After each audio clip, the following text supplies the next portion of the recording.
ఒకసారి బుద్ధుడు తన శిష్యులతో కలిసి ప్రయాణం చేస్తున్నాడు. ఇంతలో ఒక శిష్యుణ్ణి పిలిచి, నాయనా, దాహంగా ఉంది, ఆ కనబడే నీటి గుంతలో నుంచి కొన్ని నీళ్లు తీసుకురా అని చెప్పాడు. అప్పుడు ఒక ఎద్దుల బండి ఆ నీటి గుంతలోంచి వెళ్లడం మూలంగా నీరంతా మురికి తయారైంది. శిష్యుడు ఆ నీరు తేరుకునేంత వరకు అలాగే కూర్చున్నాడు. అరగంట సమయం గడిచింది. చూస్తే నీరింకా మురిగ్గానే ఉంది.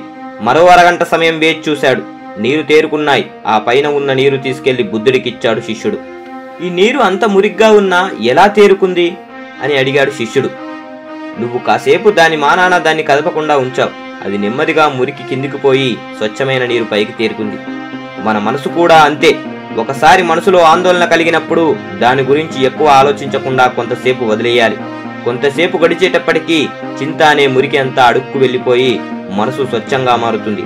నీ మనసు తేలికవ్వడానికి నువ్వు ఏ ప్రయత్నము చేయవలసిన పని లేదు. కొంతసేపు అలా వదిలేస్తే దానంతటదే సద్దుమణుగుతుంది, చక్కబడుతుంది.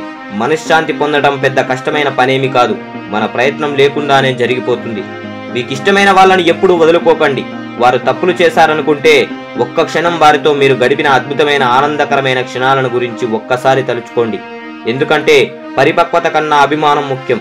మిమ్మల్ని మీరు కౌగిలించుకోలేరు, మిమ్మల్ని మీరు ఓదార్చుకోలేరు. అందుకోసం ఖచ్చితంగా ఒకరి సహాయం ఉండాలి. జీవితం అంటే ఒకరి కోసం ఒకరు బ్రతకటమే. మీకిష్టమైన వారి కోసం బ్రతకండి, మిమ్మల్ని ప్రేమించే వారి కోసం బ్రతకండి. జై హింద్.